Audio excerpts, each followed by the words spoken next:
Okay guys, welcome to our channel.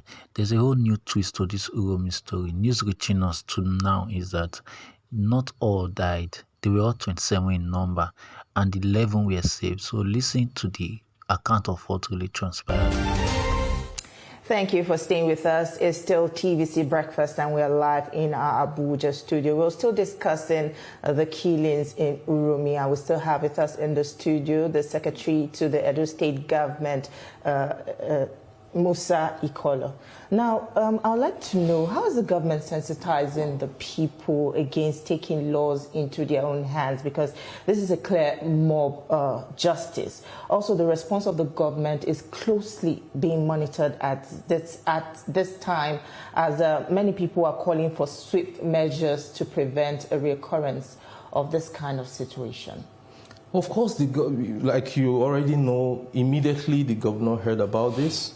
He left Abuja, where he was supposed to attend a meeting at the villa, 4 a.m. in the morning, went by road from Abuja to UROMI to reassure community leaders, engage with the various communities in UROMI, because UROMI is one of the most cosmopolitan cities in Edo State, having Hausas, Igbos, Yorubas, all living together for hundreds of years now. So you see, 2,000 years of history cannot be written away or denied. So the fact that the people of UROMI have been very accommodating, and there is something we have to mention here that has not been within the media space. These travelers were 27 in number. Okay. Now, what happened to the remaining 11? We say 16 were killed. The people of UROMI saved 11. So while the bad guys, incinerated 16, good citizens of UROMI rushed and were able to rescue 11. 3 of them are in Iro Specialist Hospital. I was there a night before we traveled to Kano. They are receiving treatment. Then we made arrangement to transport the remaining ones to Kano. And we met some of them yesterday when we went to their local government. So people should also talk about the lives saved, not just the lives taken. Because like it is said in the Holy Book, he who kills a soul is like you have killed the whole of humanity.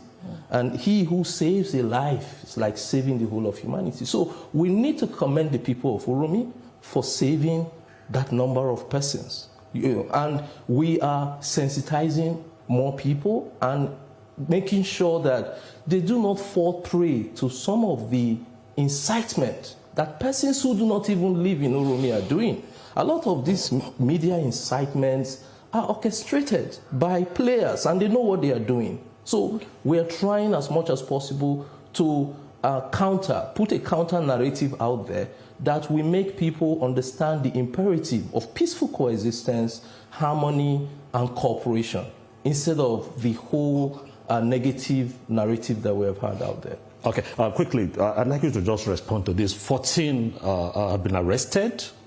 How far is the government willing to go to bring these 14 and others that are at large to justice? Because that is one way to reassure the public that politics will not be played. Definitely. The governor has demonstrated that he will bring these people to justice. And now it is now beyond the state government. The federal government has come in. The Inspector General of Police has set up a special team headed by DIG Sadiq from Force Headquarters. So he's going to be collaborating. The DSS is on it. For example, the DSS is having the commandant in custody and several other persons who they have also picked up. About 2 persons, I learned, additional persons of interest were picked up by the Department of State Security. And they are revealing very useful information. So the government is very committed to see that this does not happen, because we know the implication. Because it has a ripple effect. If you start profiling everybody based on assumptions, we will all be finished in this country. It's just like what used to happen in the South, where every young man with a laptop, a jean and a t-shirt was branded as Yahoo, arrested, beaten.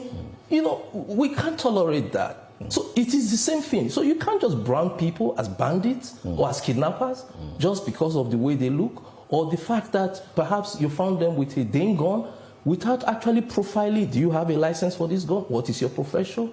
Are you a hunter? Whatever. So these are questions that are very technical that the security agencies responsible should be allowed to do their work on this, and not untrained persons that have constituted themselves to security agencies and not non-state actors. So guys, if you've not subscribed to our channel, subscribe for more updates. Thank you.